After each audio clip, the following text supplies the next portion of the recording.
बेशक कुझु माण्हू शख़्सियत न पर तारीख़ थींदा आहिनि ऐं जॾहिं अहिड़ियूं अहद साज़ शख़्सियतूं हिन दुनिया मां हली वेंदियूं आहिनि त उन्हनि जे वञण सां दिलनि में सिफ़े मातम विछाइजी वेंदी आहे ऐं हर दिलि करबला जो ॾेख ॾींदे महसूसु थींदी आहे। अहिड़ो क़यामत सुगरा जो मंज़रु 27 डिसंबर 2007 ईस्वी में उन वक़्तु ॾिसण में आयो जॾहिं रावलपिंडी लियाकत बाग़ जे हिकु जलसे दौरान दहशतगर्दी में शहादत माणींदड़ सिंध जी सूरमी बेनज़ीर भुट्टो जी ख़बर टीवी तां नशिर थी।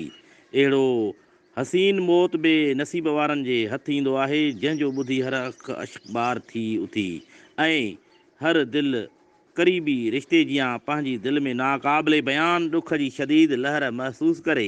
यकीनन अहिड़ियूं शख़्सियतूं दुनिया मां त हली वञनि थियूं पर तारीख़ जे वर्कनि में हमेशह लाइ ज़िंदह रहिजी वञनि थियूं। ज़िले लाड़काणे जे ॻोठ ॻढ़ी ख़ुदा बख़्श सां तालुक़ु रखंदड़ उन बेनज़ीर शख़्सियत जो जनमु 21 जून 1953 धारे कराची में थियो। बेनज़ीर भुट्टो सरापा सबुर बुर्दबारी कुर्बानी जिदोजहद बहादुरी जी उहियाण हिकु अहिड़ी औरत जो नालो आहे जंहिं अवाम जी दिलनि में पंहिंजे प्यार जा अणमिट नक्श चिटिया। जेकॾहिं असां उन हमगीर शख़्सियत जी भेट शाह अब्दुल भिटाईअ जी सूरमियुनि सां कयूं त हूअ कॾहिं असांखे मारी जो मुक़दस रूप लॻंदी, उहा मारी जेका पंहिंजे वतन जे तशख़ुस खे बचाइण लाइ पंहिंजे किरदार में अॾोल थी वेढ़ कंदे नज़र आई। बेनज़ीर भुट्टो जो किरदारु ससुई वांगुरु जबल झर जाॻींदे पंहिंजे हक़ जी वेढ़ विढ़ंदे बेनज़र अचे थो। हिन सची सूरमी वतन ऐं उन जे माण्हुनि सां इश्क करण जी सज़ा में केतिरा ई जेल काटिया ऐं जला वतन रही पर हुन पंहिंजे इश्क जे जज़्बे तां हथु न खयो। हूअ पंहिंजे अज़ीम पीउ ज़ुल्फ़कार अली भुट्टो जी ॿुधायल वाट ते सदाईं जिदोजहद वारे रस्ते जी मुसाफ़िर रही ऐं अॻिते हली पंहिंजे मुदबिर पीउ वांगुरु हिकु अहिड़ी लाज़वाल अॻवान साबित थी जेका माण्हुनि जे फलाह बहबूद ऐं तरक़ी लाइ पंहिंजे सुखनि जो सौदो करण लाइ हर वक़्तु तयारु मिलंदी हुई। भुट्टे जे ख़ानदान खे शहादतुनि जूं क़ुर्बानियूं ॾींदड़ मज़लूम ख़ानदान चयो वेंदो आहे। हिन ख़ानदान जा केतिरा ई अहम फ़र्द पंहिंजी जान जूं क़ुर्बानियूं ॾींदे सियासत जे वर चढ़ी विया ऐं कॾहिं बि आमरियत जे अॻियां कंधु न झुकाया हो ऐं पंहिंजी जान जूं क़ुर्बानियूं पिणु ॾिनाऊं, जंहिंमें ज़ुल्फ़कार अली भुट्टो, शाह नवाज़ भुट्टो, मीर मुर्तज़ा भुट्टो ऐं बेनज़ीर भुट्टो पिणु उन तसलसल जो हिसो बणिजी वई। बेनज़ीर हिकु अहिड़ी आलमगीर सतह जी रोल मॉडल शख़्सियत हुई जंहिंखे पूरी दुनिया में केतिरियूं ई औरतूं पंहिंजी आइडियल मञींदियूं हुयूं। हुन पंहिंजी सियासी बसीरत, ॾाहप ऐं बहादुरी जे करे पूरी दुनिया में मञता माणी। जमहूरियत ऐं आज़ादी लाइ क़ैद व बंद जूं सऊबतूं बर्दाश्त करण वारी बेनज़ीर जॾहिं ॻच अरसो जलावतन रहण खां पोइ पंहिंजे वतन वापसि अची रही हुई त हुन खां पुछियो वियो त छा हुनखे इहो ख़ौफ़ आहे त हुनखे मारियो वेंदो। हुन मुर्की जवाबु ॾिनो, न, मूंखे उहो ख़ौफ़ नाहे त मूंखे मारियो वेंदो।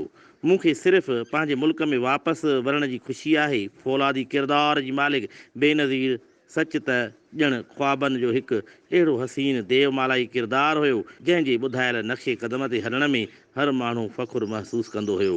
हूअ पंहिंजे दौरे हुकूमत में औरतुनि जी मक़बूल तरीन अॻवान तौरु साम्हूं आई। हुन हमेशह औरतुनि खे ज़ुल्म आॾो मज़ाहिमती किरदारु अदा करण जो दर्स ॾिनो। बेनज़ीर न सिर्फ़ु हिकु कामयाबु लीडर हुई बल्कि हिकु मुहबत कंदड़ धीउ, भेण, ज़ाल ऐं माउ पिणु हुई। इहो ई सबबु हुयो जो हुन जो करिश्माती किरदारु सिंध जी औरतुनि लाइ न सिर्फ़ु ॾढ जो बाइसु रहियो बल्कि उन्हनि जे शऊर, फ़हम ऐं अदराक लाइ पिणु हौसला अफ़ज़ा किरदारु अदा कंदो रहियो। हूअ जॾहिं बि कंहिं सियासी जलसे में औरतुनि सां मिलंदी हुई त उन्हनि खे पंहिंजी तालीम ऐं शऊर खे वधाइण जी तरग़ीब ॾींदी हुई। हूअ औरतुनि खे आज़माइशुनि में साबित क़दमी जो दर्स ॾींदे चवंदी हुई, पंहिंजे ॾुखनि खे पंहिंजी कमज़ोरी न पर ताक़त बणायो ऐं शाह हलती भिटाई जे ॿुधायल वाट ते हलो। हुन ॿराड़ी जी औरतुनि में जागरता पैदा करण लाइ पंहिंजे दौरे हुकूमत में उन्हनि जी फलाह बहबूद तरक़ी लाइ केतिरा ई क़ाबिले क़दुरु कम कया। हुन अक़वाम मुतहदा ताईं सिंध जी औरतुनि जो आवाज़ु पहुचायो ऐं मुआशी तरह सां औरतुनि खे पाण भरो करण लाइ केतिरा ई बहितरीन इक़दामात कया जिन मां ॿराड़ी जी औरत तमामु घणो लाभ पिरायो। जिदोजहद जी अलामत बेनज़ीर भुट्टो जी शहादत खां पोइ पंहिंजे मुदबिर सोच सां पार्टी संभालण में न सिर्फ़ु पंहिंजी माउ नुसरत भुट्टो जी मदद कई बल्कि अॻिते हली ॾुखियुनि हालतुनि में पंहिंजे पुरफ़िकर हिकमत अमली सां पार्टी खे मक़बूलियत जे बामे उरूज ते पहुचाइण में पिणु अहम किरदारु अदा कयो। हूअ पीउ वांगुरु हिकु अॾोल अॻवान तौरु उभरी साम्हूं आई। इहो ई सबबु हो जो पाकिस्तानी अवाम हुनखे ॿ भेरा मुल्क जी वज़ीर आज़म तौरु मुंतख़िब कयो। यकीनन हुनजी शहादत क़ौम जो वॾो नुक़सानु आहे छो त अहिड़ा अॻुवाण सदियुनि में पैदा थींदा आहिनि। हुन जी शख़्सियत हिकु सूही मिसल हुई जंहिंजे मुदबराना सोच जी पोइलगी खे क़ौम जी बका ऐं निजात जो ज़रियो सम्झंदी हुई। हूअ पंहिंजे तफ़कुर ऐं नज़रियनि में जेतिरी ख़ूबसूरत सोच जी मालिक हुई, ज़ाहिरी शख़्सियत में पिणु ओतिरी हसीन हुई। हूअ लटे कपिड़े ऐं ज़ाहिरी वुज़ु क़त में पिणु निफ़ासत पसंदि हुई। हुन जी पुरकशिश शख़्सियत जी हिकु झलक पसण ख़ातिर माण्हू जलसे गाहनि में काहे पवंदा हुआ। पंहिंजे उसूलनि ते कॾहिं बि सौदेबाज़ी न करण वारी सिंध जी हिन मोतबर सूरमी न सिर्फ़ु ख़ूबसूरत ज़िंदगी माणी बल्कि पंहिंजे लाइ हसीन मौत जो पिणु इंतिख़ाबु कयो। हूअ मशरिक़ जी न्याणी हक़ीक़त में पंहिंजी तक़दीर बेनज़ीर बुनियादनि ते लिखराए आई हुई, छो त सिंध जी हीअ सूरमी सुकरात वांगुरु हमेशह माण्हुनि जी दिलनि में हिकु अमर देवमालाई किरदार वांगुरु ज़िंदह रहणी आहे।